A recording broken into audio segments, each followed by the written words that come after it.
The Strange Dr. Weird.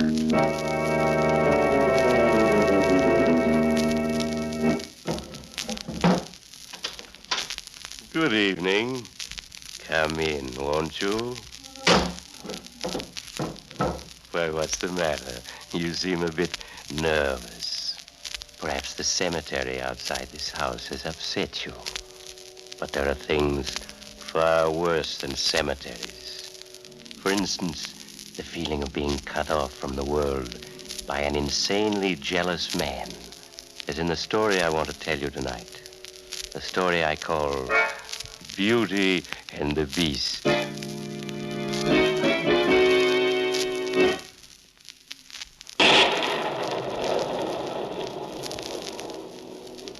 My story begins in New England, on a lonely, desolate cliff overlooking the Atlantic Ocean. Near the edge of the cliff, which towers 200 feet above the rocks below, a young man stands, a mere shadow in the darkness of the night. Time and time again, he impatiently turns to look at the huge, foreboding old manor house, which is perched near the cliff's edge. Suddenly, out of the darkness, a beautiful girl appears and runs to his outstretched arms. Oh, Kathy, darling, why are you so late? I couldn't slip out of the house any sooner, Alan. Jason was watching my every move. Oh, Kathy, he's twice your age. I know. The ugliest man I've ever known. Whatever made you marry him? I don't know. After my father died, I was all alone. Jason kept after me to marry him.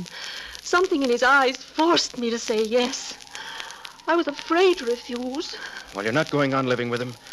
I'm going to take you away. Oh, Alan, you don't know what you're saying. I can't leave. Why not?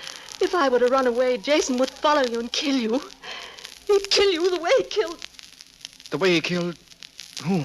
Well, you remember George Davis, don't you? Why, of course, he was Jason's secretary. Well, one evening, 2 weeks ago, Jason found me talking to George in the library, a thing he'd forbidden me to do. And the next morning, Jason told me he discharged George and that he'd already left. But then I discovered that all of George's clothes were still in his room. His clothes were in his room? Yes. Surely if he'd been discharged, he'd have taken them with him. Then you think that I'm sure of it. He must have killed George that very night. He'll kill anyone he thinks is trying to take me away from him.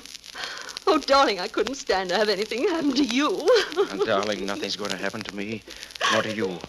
I'm taking you away from here. What time can you meet me here tomorrow night?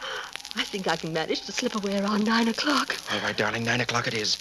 Now you better return to the house before Jason misses you.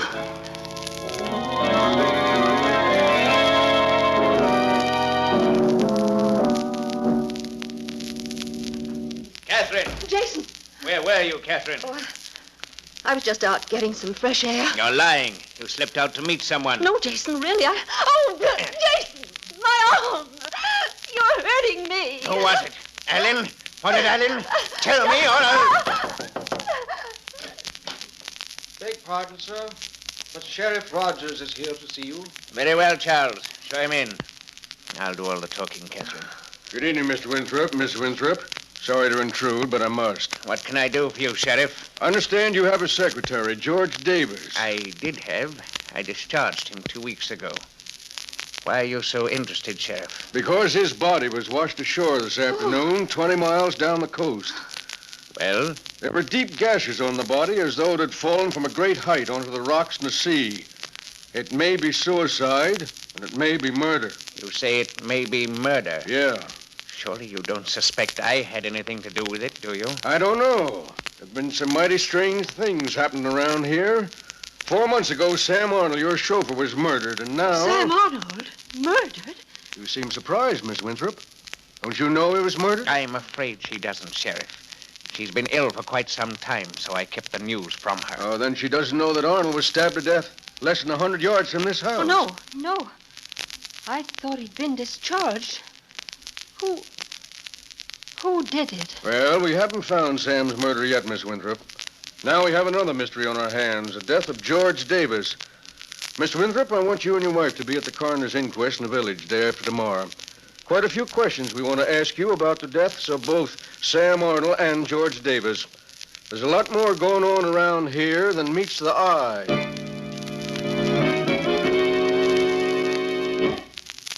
Dr. Weird's story will continue in a little while. And now I'd like... Young man, before you go on, remember where you are. You know what happens on this program to people who aren't careful what they say. I'll be careful. I'm always careful. Careful with my facts whenever I talk about Adam hats. You see, Adam hats are so downright good-looking, I have to be careful about my enthusiasm. And the makers of Adam hats are careful, too. Careful to see that every atom is well made.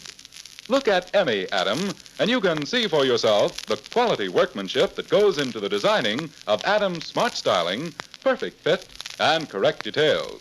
Care, too, is taken in the choice of material and color. That's why only genuine all-fur felt in the newest shades is used in Adam hats. So if you're a careful dresser and a careful spender, choose an Adam. Still priced at $3.45 to $10. Still, America's outstanding hat value. Now, back to Dr. Weir. And now I'll finish my story, Beauty and the Beast. 24 hours have passed, each one of which has been an eternity to Kathy. Try as she would, she couldn't forget the deaths of Sam Arnold and George Davis. One thing seemed perfectly clear to her. Jason had murdered the two men in a jealous rage. He would stop at nothing in his madness. Her mind in a turmoil, Kathy waited tensely for 9 o'clock and her meeting with Alan. Catherine, why do you keep looking at the clock every other minute? I'm not aware that I am. Is it because you have some secret rendezvous with someone? No, I haven't. You're lying. Whom are you going to meet? Tell me! Oh, Jason, my arm! Tell me! No one! You're lying. I ought to kill you. Yes, kill me. Get rid of me, so I can't testify tomorrow at the coroner's inquest. What are you talking about? You want to kill me because you're afraid of what I might tell them. I know you killed Sam Arnold and George Davis. Is that what you intend to tell them tomorrow? Yes, you're nothing but a murderer. Jason, don't look at me that way, Jason. I'm not going to let you kill me. Stay away from me, Jason. I won't let you kill me. Put down that poker, Catherine. Put it down, I said. No, if you come any closer, Jason, I'll use it. Jason, don't, or I'll use it. I warned you, Jason. I warned you.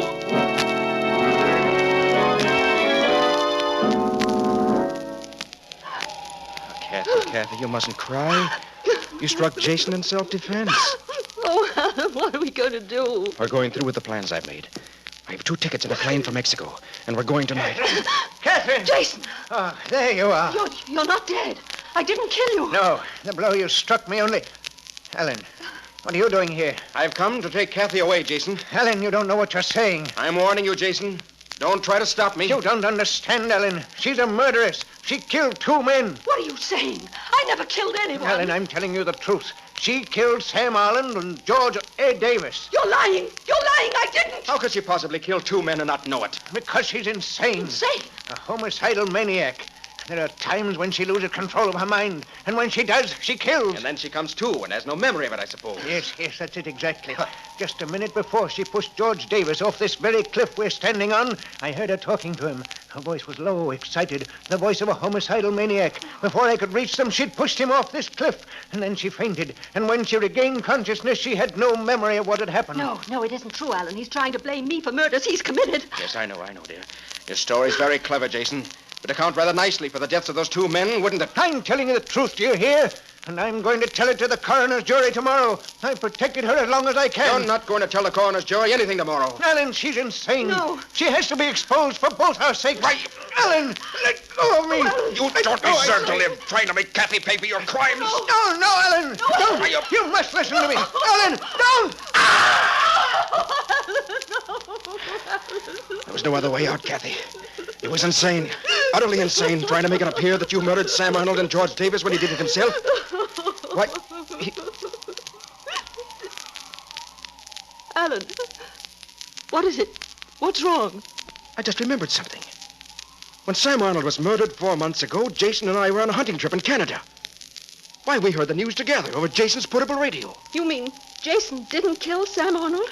I know he couldn't have. But if Jason didn't murder him, who? Kathy. Alan. Why are you looking at me like that? You don't think that I did it, do you? Kathy, if Jason didn't do it, then what he said about you might have been true. You believe that it is true, don't you? I can see it in your eyes. You do believe I murdered Sam Arnold and George Davis, don't you? Kathy, the voice, it's different. You do believe I murdered them, don't you? Your voice is just the way Jason said it was before you pushed George Davis off the cliff. It's true. You did kill him, didn't you? Yes, I did. At times like this, I can remember. I killed Sam Arnold with a knife, and I pushed George Davis over the cliff. Would you like to know how I did it, Alan? Kathy, your voice, your eyes. Kathy, what are you up to? I pushed him off the cliff like this, Alan, like this, Kathy, Alan. look out! Alan, I'm slipping! She's gone. She was trying to kill me, and she fell over herself. She was the murderer. And nobody dreamed of suspecting her because she was so beautiful.